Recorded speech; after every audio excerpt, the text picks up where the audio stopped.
ये मेरे सामने तुमको बुरा बोल रहे हैं, गंदा बोल रहे हैं, चरित्रहीन बोल रहे हैं। अगर तुम मेरी बात नहीं मानोगी तो मैं तुम्हें छोड़ दूंगा, बहुत बार हुआ है, तलाक दे दूंगा, तुम अलग रहो, जाओ बहुत जहाँ बार रहना हुआ है। तो कुछ लोग बोल रहे थे कि ये तो नचनिया हो गई, ऐसे वैसे। चंदन चंचल जी के साथ काम करने का, ढोड़ी चटना सिंगर, तो मतलब आप शादीशुदा हैं? जी एक लड़को हो गया आपका? जी। सॉरी मारा सा एक कौन को ईटा लेके खोपड़ी पर मारा सा महाराज जी चुन्नी में खूनी रंग लग गया। जी। ये चंदन चंचल के गाना, तो चंदन चंचल जी तो ऐसा ही गाना लेवे करते।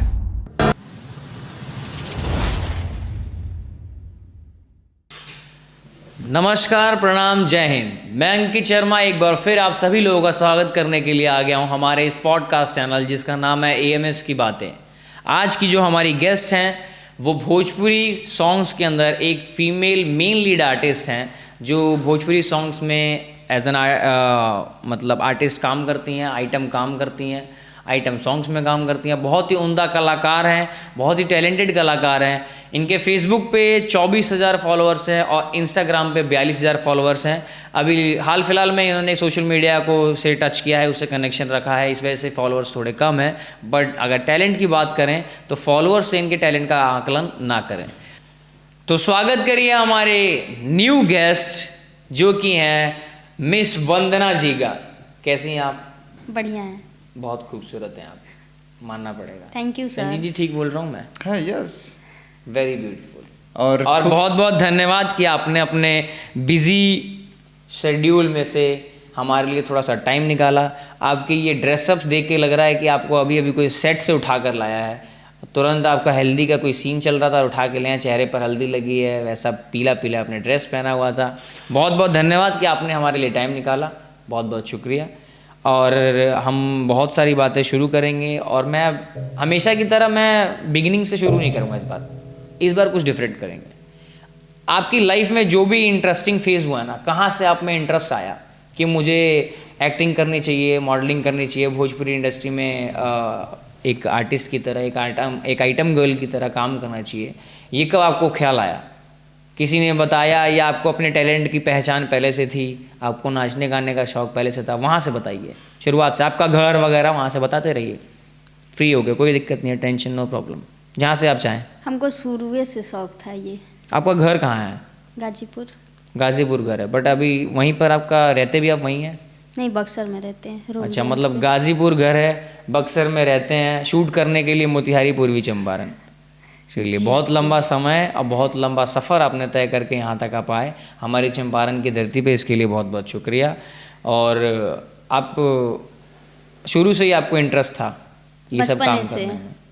डांस अच्छा कर लेते हैं, देखा मैंने, डांस आप कर लेते हैं और इमोशनल एक्ट भी कर लेते हैं, अच्छे से रो भी लेते हैं। मैंने सुना कि आपने चंदन चंचल के साथ भी काम किया हुआ है। जी, किए हैं। हाँ, और जिनको नहीं पता उनको मैं बता दूं कि चंदन चंचल कौन है।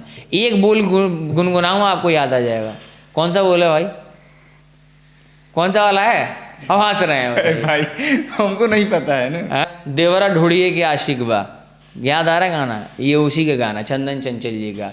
ढोड़िए में तेल हिम गंगे सखी, ओकरे गाना हो, ओकरे संगे काम कैले बाड़ी मिस वंदना जी। बताइए कैसा अनुभव रहा चंदन चंचल जी के साथ काम करने का, ढोड़ी चटना सिंगर? बहुत अच्छा लगा, बहुत अच्छा व्यवहार है उनका। ऐसे तो बहुत ज़्यादा गाना किए हैं, बहुत ज़्यादा काम किए हैं, बाकी अभी नामी काम कोई नहीं किए हैं, थोड़ा बहुत किए हैं। जो फर्स्ट हमको काम दिए थे तूफान पासवान, उनका गाना 2-3-4 बहुत बढ़िया गया है। बता रहे थे कि आपको तूफान जी ने किसी शुरुआत में आप उनके साथ अपने काम किया, वही थे शुरुआत में आपके यहाँ? जी, मेरा फर्स्ट काम दिए हैं, चाहे जो भी किए हैं वही किए हैं। क्या नाम बताया आपने उनका? तूफान पासवान। क्योंकि हमको बहुत ही शौक था इस लाइन में काम करने के लिए और हम बहुत दिन से सोच रहे थे कि हम ये काम करेंगे, शूटिंग करेंगे, हमें मॉडलिंग करेंगे, ऐसा बहुत सोच रखते थे और देखते थे तो मेरा भी अंदर से जो फील होता है ना कि नहीं हम ये काम करेंगे। बाकी मेरे पास ऐसा कोई सपोर्ट नहीं था ना कि हम मतलब ये काम कर सकते हैं। फिर मैं ससुराले से मायके आई, मायके से इंस्टाग्राम, फेसबुक ये सब यूज करने लगे। रील्स बनाते बनाते घर के बाहर के लोग अच्छा, बगल ससुराल से आप मायके आई? हाँ। अब मायके आए मतलब इतना समय मायके में पैदा हुई, सब कुछ उस वक्त आपने ये रियलाइज नहीं कुछ किया, नहीं, बट कुछ ससुराल जाने के बाद आपके लग रहा है पति ने आपको इस तरीके से आपका माइंड वॉश किया, आपको इन चीज़ों का फायदा सिखाया या कुछ समझाया कि आप वापस गए तो आपने शुरू किया? ऐसा कुछ नहीं है, हाँ। क्योंकि हमको शौक था। तो और पहले क्यों नहीं की? जब मायके में थी तभी क्यों नहीं की? ससुराल से जब वापस आई तब क्यों याद आया कि अब करना चाहिए? पहले क्योंकि वो घर पे थे तो मेरे पास फोन नहीं था, क्योंकि फोन नहीं चलाते थे। और उसके बाद ससुराल गए, उसके कुछ दिन टाइम के बाद मेरा जब एक लड़का हो गया, तब हमको मतलब फोन वोन मिला, तब मैं शुरू की। हाँ। अच्छा, फोन वोन मिलने के बाद, हस्बैंड, एक बच्चा होने के बाद। हाँ जी। तो मतलब आप शादीशुदा हैं? जी एगो लड़को हो गया आपका? जी। मारा सा एक कौन को ईटा लेके खोपड़ी पर मारा सा।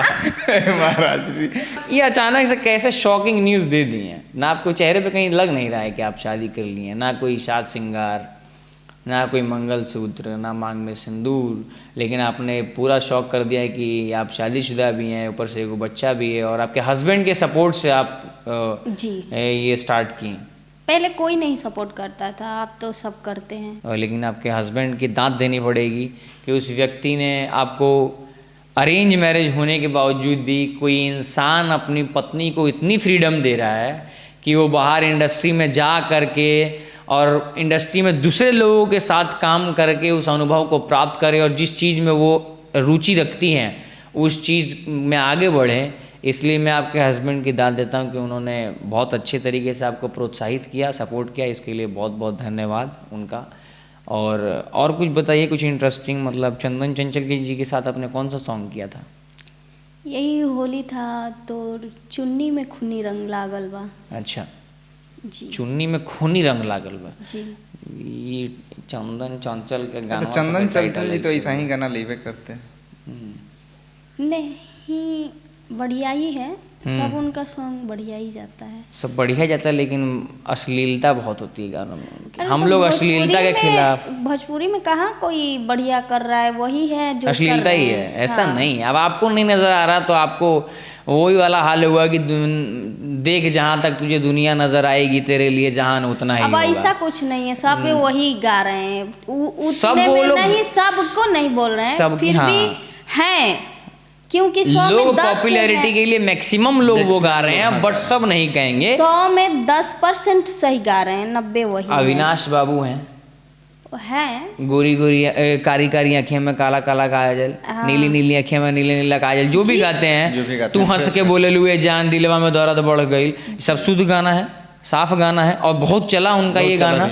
है, बहुत चल रहा है, बाकी ज़्यादा वो जो हैं अश्लीलते गा और रहे भी हैं। बहुत से सिंगर्स हैं जो साफ सुथरा गाना बनाते हैं। चंदन चहल जी हैं, साफ सुथरा गाना बनाते हैं, उनका रिकॉर्ड है, आज तक उन्होंने कभी कोई अडल्ट सॉन्ग नहीं गाया, अश्लील गाना नहीं गाया। हमारे पॉडकास्ट में एज अ गेस्ट भी आए थे वो, संजीत जी ने उनका इंटरव्यू भी लिया था। तो ऐसे भी बहुत सारे उम्दा कलाकार हैं जो साफ सुथरा गाना गाकर हिट हुए हैं, लेकिन ज़रूरी नहीं है कि अश्लीलता को बढ़ावा देने के लिए ये बहाना बना दिया जाए कि भाई सब लोग गा रहे हैं, सब लोग यही पसंद कर रहे हैं, तो क्यों ना गाए। नहीं, ऐसा कुछ नहीं है। ऐसा नहीं कि सब लोग जिस रास्ते पे चल रहे हैं, अगर भोजपुरी के सब लोग बदनाम करने पे लगे हुए हैं, तो ऐसा ही नहीं ना है कि हाँ हम भी वही काम करेंगे, हम फ्रेश करेंगे, कुछ अलग हट के करेंगे। अरे तो ये बात सबको सोचना चाहिए ना, नहीं, जो कर रहे हैं उसको शुरुआत तो सोचना एक ही को चाहिए। करना पड़ेगा। अगर शुरुआत करनी है तो शुरुआत तो एक ही करेगा। बोल रहे हैं कि नामी सिंगर के साथ गाना नहीं है, चंदन चंचल जी का तो पूरा बिहार में नाम चलता है। हाँ है, अब एक गाना तो ब्लास्ट तो नहीं किया है, ब्लास्ट तो नहीं किया। हाँ, उसकी वजह अब से ऐसा इतना- हो गया कि पूरा इंडिया देखे, पूरा इंडिया जाने की। हाँ, जैसे खेसारी जी हो गए, पवन जी हो गए, समर जी हो गए, प्रमोद प्रेमी हो गए, टुनटुन आपका यादव। जो फर्स्ट सॉन्ग था वो कौन सा था और किन के साथ किए थे? पहले हमको तूफान जी बुलाए थे काम करने के लिए। तूफान पासवान जी। जी, मेरे ही कास्ट हैं, और वही हमको सपोर्ट किए हैं, बहुत किए हैं, और वही बुलाए थे। बाकी वो कुछ काम में फंस गए थे। उसके बाद हम लोग आरा गए, मेरा बाबू भी था, मेरा हस्बैंड, मैं। तूफान पासवान जी के साथ आप कौन सा सॉन्ग किए थे? किस प्रकार का सॉन्ग था? उसका थीम क्या था, बोल क्या था कुछ? जय पासवान, यानी एक जातिवाद सॉन्ग था। अब हाँ। और आपने बताया कि इन सब चीज़ों में मैंने आपके हस्बैंड के बारे में भी जाना, आपके बच्चे के बारे में भी जाना, उनको बहुत हिम्मत वाला कहकर मैंने उन्हें प्रोत्साहित भी किया, उनकी दांत भी दी। लेकिन मैं ये बात जानना चाहूँगा कि जब किसी इंसान, किसी मर्द के बस की बात नहीं है, ये बात बहुत बड़ा निर्णय है कि अपने जीवन में अपनी पत्नी को इस इंडस्ट्री में झोंकना, अब क्योंकि कोई भी इस चीज़ की इजाज़त नहीं देगा, लेकिन अगर आपके हस्बैंड ने इस चीज़ के लिए इजाज़त दी और आपको सपोर्ट किया, तो उस बीच में बहुत सारे लोगों ने आपको तंज कसा होगा, ताने कसे होंगे, गलत बातें कही होंगी, कई रिश्तेदारों ने बोला ये होगा। बात तो पूछ के आप बहुत बढ़िया की। औरतों ने आपके पीठ पीछे, आपके रिश्तेदारों ने, घर की अभी भी औरतों ने, करते लेडीज़ ने, हैं, अभी भी करते ये हैं। लड़की तो बहुत ख़राब है, उस इंडस्ट्री में काम करती है, ये तो सही नहीं होगी, साफ़ सुथरी नहीं होगी, गंदगी फैला रही है, हमारे पास क्यों बुलाते हैं उसको शादी में, ये तो ऑलरेडी गंद है। सही बोले हैं। तो फिर मतलब इसका अनुभव कुछ बताइए। अभी देखिए, पहले था कि कुछ थीन होता, अभी देखिए हम जस्ट सेटअप से आ रहे हैं, मेरा हल्दी वाला सीन हुआ है, ठीक, अभी देख रहे हैं हम कौन सा लुक में। पहले तो जैसे एक गाना किए थे हम, जैसे स्टेज का दिखाया जाता है वैसे गाना किए थे, तो मतलब देखे थे वो लोग, तो काम होता है, ठीक। तो वो लोग बोल रहे थे कि मेरे गाँव के बोल रहे थे, ठीक। कुछ होते हैं कि नाम रहे या ना रहे उसको बदनाम करने में लग जाते हैं। तो कुछ लोग बोल रहे थे कि ये तो नचनिया हो गई, ऐसे वैसे, तो कहो, हमको कोई दिक्कत नहीं है, कहिए, आप जितना जी जान लगा के कहिए। तो आपके पति का क्या रिएक्शन होता है उस बीच में? मानिए लेडीज़ को लेडीज़ बोलती है, ज़्यादा लेडीज़ अगर उस चीज़ का कोई इशू नहीं बनता है, वो बीच में, उनके बीच में ही बात वो रह जाती है, लेकिन जब मर्द को बोलता है तो वो मर्द आकर अपनी पत्नी पर खीस उतारता है, गुस्सा उतारता है कि तुमने ये चीज़ क्यों चूज़ की, तुमने ये फील्ड क्यों चॉइस की, कि आज उसकी वजह से मेरे यार दोस्त, मेरे परिवार के लोग मुझे हीन भावना से देख रहे हैं, तुम्हें हीन भावना से देख रहे हैं, तुम्हें क्रिटिसाइज़ कर रहे हैं, मुझे मेरे सामने तुमको बुरा बोल रहे हैं, गंदा बोल रहे हैं, चरित्रहीन बोल रहे हैं। तो ये जब चीज़ें उनको बोलते होंगे उनके यार दोस्त लोग, रिश्तेदार, तब वो आपको आके बोलते होंगे, तब आपका क्या रिएक्शन होता होगा? तब आप कैसे उनको समझाते हैं या वो समझते हैं? झगड़ा हो गया है बहुत बार, बहुत मतलब बहुत झेले हैं हम। वैसे नहीं है कि मतलब सब हमको एक बाइक सपोर्ट किया है, चाहे जो भी, हम बहुत झेले हैं, बहुत, मतलब जितना बोले उतना ही कम है। मतलब आपके पति को बहुत से लोगों ने जब इस चीज़ के लिए तंज कसा, उन्होंने आपसे आके झगड़ा हुआ आपका, तब भी आप डटे रहे, आपने कहा कि मैं यही करूंगी फिर हाँ, भी। हम करेंगे, क्योंकि देखिए, तो उन्होंने ऐसा कभी नहीं बोला कि अगर तुम मेरी बात नहीं मानोगी तो मैं तुम्हें छोड़ दूंगा, बहुत बार हुआ है, तलाक दे दूंगा, तुम अलग रहो, जाओ जहाँ रहना हुआ है। है। क्योंकि मेरे घर पे भी सास ससुर भी बोले हैं और हस्बैंड भी बोले हैं, मतलब घर परिवार सब कोई बोलते हैं, हाँ, ये करती है, वो करती है। सास ससुर वगैरह अब तो कोई नहीं बोलता है, हाँ। अब सब सपोर्ट करते हैं। बाकी ऐसा बहुत झेले हैं कि हमारे वैसे झगड़ा, छुट्टा छुट्टी, बच्चा ले लेंगे, तुमको छोड़ देंगे, ये करेंगे, वो करेंगे, ऐसा बहुत हुआ है। तब भी आप डटी रहे। तो कैसे लड़ाई की, कैसे मतलब कैसे उस चीज़ का सामना की कि नहीं, ना तुमको छोड़ेंगे ना काम को छोड़ेंगे? हाँ, हौसला है मेरा कि नहीं आपको छोड़ेंगे, नहीं बच्चा छोड़ेंगे, नहीं काम छोड़ेंगे, कमाएंगे खाएंगे, इसी में बहुत सारे जी रहे हैं, हम लोग भी जिएंगे। आप भी रहिए साथ में, आप भी कुछ कीजिए। लोग बोलते हैं कि आपको नहीं भरोसा है, आप साथ में रहिए, साथ ही में रहते हैं। हाँ, बाकी करेंगे, काम करेंगे, क्योंकि हम गलत नहीं है ना। चलिए, जब गलत नहीं है तो डरे क्यों, फिर डटे रहना चाहिए। आप स्टूडियो पे आई हैं तो बीच बीच में आपको कॉल आ रहा था, शायद ऑडियो कॉल भी आ रहा था, वीडियो कॉल बीच बार नहीं, बहुत बार कॉल आ रहा है, बहुत बार और आपको हर बार अपने पल पल की खबर और आपको देनी पड़ रही है अपने हस्बैंड को, मतलब वो आप पे पूरी नज़र रखे हुए हैं कि कहीं कोई गड़बड़ ना पूछिए, पूछ रहा था। हाँ, साथ साथ में बोल रहे हैं, क्लैश नहीं होने दूंगा, आप एक बोलिएगा, एक स्टेप मैं बोलूँगा। तो मैंने पल पल का खबर, यानी हर एक क्षण का खबर आप दे रहे हैं। हाँ, अपने इसका क्या रीजन है? वो भी वीडियो कॉल पर।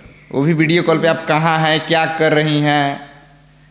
आपके वीडियो शूट से हमने रिसीव किया तब से लेकर यहाँ जब उनको इतना ही भरोसा है आप पर, तो वो एक बार में कोई चीज़ को क्यों नहीं समझ जाते हैं ये कि हाँ, मैं, आपने बोल दिया कि मैं शूट पर हूँ, 1 घंटे में मेरा शूट कंप्लीट होगा, ठीक है, मैं आपको फ़ोन करूँगा। आप कैसे बोले कि बिस्तर पे कंप्रोमाइज चाहे जो भी करना पड़ जाता है ना, तो वही वो भी कहीं दिल में होगा ना। हाँ, डर रहे होंगे, तो बार बार फोन कर रही हैं, बार बार फोन चिंता हो रही है अपनी पत्नी की। हाँ, क्योंकि अभी देखिए हम फिलहाल अकेले हैं, अकेले हैं ना, तो जो भी है मेरा वही है और उसको हमको हर पल का खबर देना ही है।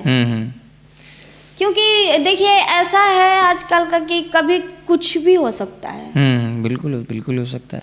एक अकेली लड़की अपना जिला छोड़ के, अपना गांव छोड़कर एक दूसरे क्षेत्र में जा रही है और वहां पर इस सारे के सारे मर्दों के बीच में ही रह रही है और मतलब उसे कुछ भी हो सकता है, कोई गतिविधि हो सकती है। ये तो समझिए कि पहले वाली दुनिया नहीं रही है, वरना 20 साल पहले के बिहार का अगर आपको सामना करना पड़ता तो महाराज आप तो गायब हो जाते, रास्ते में ही गायब हो जाते हैं आपका।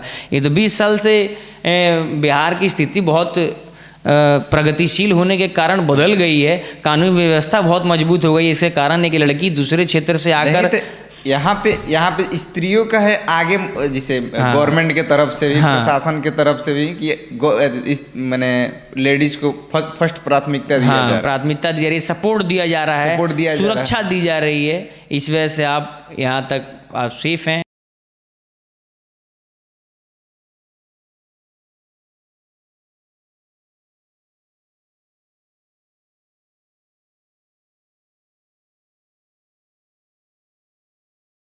मतलब मोतिहारी में आने का क्या पर्पस है, क्या नया प्रोजेक्ट आप कर रही हैं मोतिहारी में आकर? बक्सर छोड़ के मोतिहारी आई हैं तो कौन सा नया प्रोजेक्ट कर रही हैं?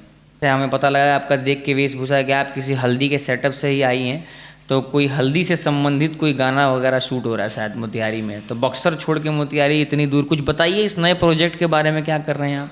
अभी मेरा फेस दिख रहे हैं, आग भी इतना मतलब रो रो के वो हो गया है ना कि इतना बढ़िया गाना है, उसको बहुत बढ़िया से शूट किए हैं। और जो हल्दी पे कॉन्सेप्ट पे है। हाँ जी। हाँ। और रोने का मतलब है कि आप रो रहे थे, इसका मतलब यही हुआ कि लड़की की शादी हो रही है और लड़का बहुत तड़प रहा है उसके लिए जी। तो मतलब बहुत ब्लास्ट गाना आने वाला है। किसी का प्रेमिका छूटेगी, हाँ। उसका शादी तो हो जाए दूसरे के पास, तो वो तो रोएगा ना। बहुत बढ़िया गाना है। और इन सिंगर कौन है? जी का नाम है राजवीर राज। हाँ जी। सुना है मैंने उनका नाम जी, उन्हीं का गाना है। और बहुत बेवफाई सॉन्ग जो मनी मेराज में शूट हुआ था, और बेवफाई सॉन्ग मगही सॉन्ग था जिसको चांद जी गाए थे और राजवीर राज ने उसका लिरिक्स लिखी थी, वही राजवीर राज है ये।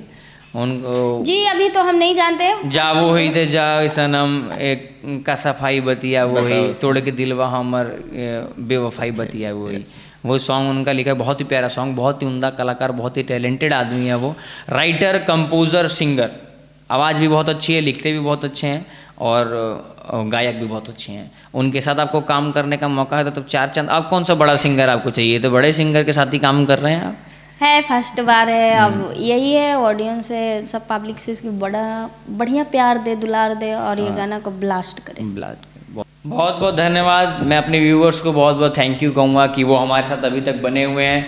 हमारे सब्सक्राइबर्स के इतने अच्छा प्यार देने के लिए बहुत बहुत थैंक यू। मेरे व्यूवर्स को बहुत सारा प्यार, और हमें ऐसे ही सपोर्ट करते रहिए। Please like, share and subscribe AMS की बातें। और thank you for coming miss Vandana ji. आपके आने के लिए बहुत बहुत शुक्रिया। नमस्ते। आपके आने से हमारे स्टूडियो की खूबसूरती बढ़ी, चार चांद लगा।